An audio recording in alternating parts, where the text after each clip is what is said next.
Friends, I need to talk to you about something that's been weighing on my spirit, and I'm not exaggerating when I say this might be one of the most important messages you hear all year.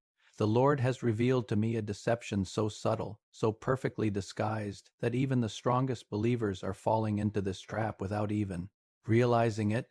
And here's what makes it dangerous: it doesn't come looking evil, it comes looking helpful, it comes with a smile, it comes with genuine sounding concern. It comes wrapped in kindness. But the Spirit has shown me the truth. Some of the people offering you the most help are the exact people assigned to steal your breakthrough. They're not here to bless you. They're here to position themselves for spiritual robbery. Matthew 7:15 warns us about false prophets who come in sheep's clothing, but inwardly they're ravening wolves. And here's the thing: today's wolves don't howl anymore. They offer to help you carry your burdens. They volunteer, they insist, and when your spirit gets unsettled around them, that's not coincidence. That's divine intelligence working. Your inner man is picking up what your natural mind can't see. Don't ignore those spiritual alerts. Today, I'm exposing 6 specific favors that witches and spiritually manipulative people use to access and drain your God-given blessings. By the time we're done, you will never be deceived by counterfeit kindness again. Let's start with the first one, and this one is going to shock you. Favor number 1. Let me hold your baby. There are people who specifically ask to hold your children, and it's not because they love babies. It's because they want to transfer their spiritual condition to the next generation. Jesus took children in his arms, put his hands upon them, and blessed them. But when the wrong person holds your child, they're not blessing them, they're transferring curses through that same physical contact. Children are pure vessels. They haven't built spiritual defenses yet. When someone with wrong intentions holds your child, they're not just holding your baby, they're accessing your bloodline. They're making spiritual deposits into your family's future that can manifest as rebellion, sickness, or spiritual confusion later on.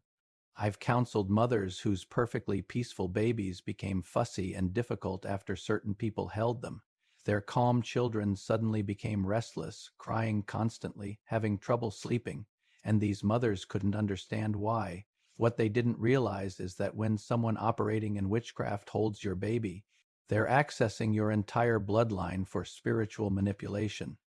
Pay attention to that person at church who keeps asking to hold your baby. Pay attention to how they react when you say no. People with pure hearts respect boundaries. Manipulators push against them. Your children are your heritage from God. They carry your blessing, your legacy, your breakthrough. Don't allow just anyone access to them. Sometimes protecting your blessing means protecting those who will inherit it. Favor number 2. Let me clean your house. The second deceptive favor is when someone insists on cleaning your home. They offer to help you organize, deep clean, or rearrange your space. But what they're really doing is mapping your spiritual environment and planting things you can't see. Your home is your sanctuary. It's where you pray. It's where you rest. It's where you receive from God. When someone with wrong motives gets access to your personal space, they can hide spiritual objects, pray negative prayers over your rooms, or curse your entire atmosphere. I remember a family whose home suddenly felt heavy and oppressive after a helpful neighbor spent the day cleaning. The woman had actually hidden small cursed items throughout the house while pretending to help organize. When people operating in witchcraft clean your space, they're not just removing dirt, they're removing peace. They're not organizing your belongings, they're disorganizing your spiritual atmosphere. They create chaos while appearing to create order. Trust your discernment when someone is overly eager to access your personal space. True help doesn't require unlimited access to every room in your house. If someone has cleaned your home and you've noticed a shift in the atmosphere, pray through every room. Ask God to reveal anything that doesn't belong and remove every trace of ungodly influence from your dwelling place. Favor number 3. Let me drive you places. Here's a favor that seems completely innocent but can be spiritually dangerous. When someone consistently offers to drive you places, they gain control over your movements, your timing, and your spiritual transportation. Ecclesiastes reminds us that to everything there is a season and a time to every purpose under heaven. When someone else controls your timing, they can make you miss God's appointed seasons for your life. They can make you late for God-ordained appointments or early for situations that aren't in your best interest. I've seen people miss opportunities because their helpful driver was always running late. I've witnessed others arrive at places feeling spiritually drained because the person driving them was speaking curses over their journey through seemingly casual conversation. Some people volunteer to drive you because they want to monitor where you go, who you see, and what you're building. They gather intelligence about your relationships and your activities while pretending to provide convenient transportation. When you're always dependent on someone else for transportation, you lose autonomy over your own destiny. Sometimes God wants to move you quickly and you can't afford to be limited by someone else's agenda. Protect your freedom to respond to divine direction. Favor number 4. Let me cook for you. This favor seems like pure love, but it can be one of the most dangerous. Food represents covenant in the spiritual realm. When you consistently eat food prepared by someone operating in witchcraft, you're consuming more than nutrients. You're consuming their spiritual influence. Scripture tells us you cannot drink the cup of the Lord and the cup of devils. You cannot be partakers of the Lord's table and of the table of devils. Some tables carry more than food. They carry spiritual agreements. Some people pray over the food they prepare for you, but not prayers of blessing. They speak into your future while they cook, declaring limitations, confusion, and spiritual bondage over the meals they serve you with a smile. I've counseled people whose spiritual sensitivity decreased dramatically after eating regularly from certain kitchens. Their prayer life became weak. Their discernment got cloudy, and their passion for God's things diminished significantly. In many cultures, sharing a meal creates spiritual bonds. When you eat food someone prepared with wrong intentions, you're entering into agreement with their spirit, whether you realize it or not. Pay attention to how you feel after eating food from certain people. Do you feel energized and blessed, or do you feel heavy and spiritually sluggish? Your body and spirit will tell you what your mind might miss. This doesn't mean you can never accept food from others, but it means you should pray over everything you consume and be discerning about whose kitchen you're eating from regularly. Cover your food with prayer and break any ungodly covenants formed through consumption. Favor number 5. Let me help with your finances. Money represents God's provision and blessing in your life. When someone offers to manage your finances, help with your banking, or handle your money matters, they can actually block your financial flow and redirect your blessing streams. These people position themselves as financial advisors, offering to help you budget, invest, or save money. But their real agenda is to gain insight into your financial situation and potentially control your prosperity through spiritual manipulation. I've seen people whose finances never stabilized despite having good income because someone with access to their financial information was speaking poverty and lack over their money through spiritual practices they knew nothing about. When someone knows exactly how much you make, where you bank, and what you spend money on, they have detailed information about your blessing flow. They can use this knowledge to pray against your increase or redirect your favor to themselves. Some people offer financial help during your low seasons, not to lift you up, but to keep you dependent on their assistance. They want you to need them so they can maintain control over your economic destiny and prevent your financial independence.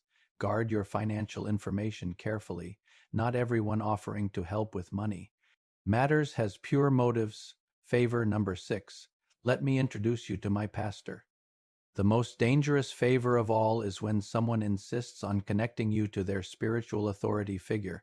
They want you to leave your church, abandon your spiritual covering, and submit to their leader instead. Scripture says to obey them that have the rule over you and submit yourselves, for they watch for your souls. But this assumes godly leadership. Not everyone claiming spiritual authority is watching for your soul's welfare. This is spiritual kidnapping disguised as spiritual growth. They criticize your current pastor, plant seeds of doubt about your church, and convince you that their spiritual leader is more anointed, more powerful, or more connected to God. What they're really doing is attempting to remove you from authentic spiritual covering and place you under someone who will manipulate, control, and exploit your gifts for their own benefit. I've witnessed people whose entire spiritual lives were derailed after being convinced to change spiritual homes by someone with ulterior motives. They left healthy churches and ended up in spiritual environments that drained their calling and exploited their talents. True spiritual friends will encourage you to grow where God has planted you.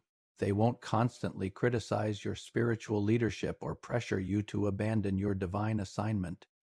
Be extremely cautious when someone is persistently trying to disconnect you from your spiritual roots. They may claim to be helping your spiritual growth, but they're actually attempting to uproot you from God's will for your life. Now you know, here's how to protect yourself. First, develop your discernment through consistent prayer and fasting. The more sensitive you are to the Holy Spirit, the quicker you'll recognize when someone's help has hidden motives. Second, establish clear boundaries about what kind of help you'll accept and from whom. You don't owe everyone access to every area of your life just because they offer assistance. Healthy people respect limits. Manipulators push against them constantly. Third, pray over every offer of help before accepting it. Ask God to show you the person's true motives. If you sense any spiritual unrest or warning in your spirit, politely decline their assistance regardless of how much you might need the help. Fourth, maintain your independence as much as possible. The more self-sufficient you are, the less vulnerable you become to people who want to help you into spiritual bondage. Real help comes without strings attached. When God sends someone to assist you, there's no pressure, no manipulation, no hidden agenda. You feel peace about their offer, and their assistance actually increases your spiritual strength rather than depleting it. Genuine helpers don't demand access to every area of your life. They don't get offended when you set boundaries. They encourage your relationship with God rather than trying to become mediators between you and heaven. They point you to Scripture, not just to their own opinions. They increase your faith, not create dependency on their assistance. When someone's help consistently leaves you feeling blessed, strengthened, and closer to God, that's confirmation of pure motives. But when their assistance leaves you feeling drained, confused, or spiritually distant, that's a warning sign you shouldn't ignore. From this moment forward, you're equipped with spiritual intelligence. About these deceptive tactics, you won't be caught off guard by counterfeit kindness. Your blessing is protected by your wisdom. Remember that your discernment is a gift from God designed to protect what He's given you. Don't ignore those spiritual alerts in the name of being nice or avoiding offense. Sometimes protecting your blessing requires disappointing people with wrong motives. I declare over your life today, every person assigned to drain your blessing through deceptive favors is exposed and their access is revoked. Every spiritual thief disguised as a helper is turned away from your door. Your blessing will flow unhindered by human manipulation. Your favor will increase without interference. Your destiny will unfold according to God's plan, protected from those who would hijack it through counterfeit assistance. Let's pray together. Heavenly Father, in the mighty name of Jesus Christ, I come before your throne seeking your divine protection and discernment. You have opened my eyes today to see the deceptive tactics of the enemy, and I thank you for this revelation that sets me free. Father, I repent for every time I have unknowingly allowed people with wrong motives to access my life, my family, my home, and my blessings. Forgive me for accepting help without seeking your guidance first. I break every ungodly soul tie and spiritual connection formed through deceptive favors in Jesus' name. Lord, I ask you to expose every person in my life who has offered help with hidden agendas. Give me supernatural discernment to recognize wolves in sheep's clothing. Let your Holy Spirit be my guide in every decision about who I allow to assist me. I declare that my children are covered by the blood of Jesus. My home is sanctified and protected. My finances are under divine covering. My spiritual life is guarded by your angels. No weapon formed against me shall prosper, and every tongue that rises against me in judgment I condemn. Father, surround me with genuine helpers who carry your heart and your anointing. Let every blessing you have ordained for my life flow unhindered by human manipulation. In Jesus' mighty name, amen.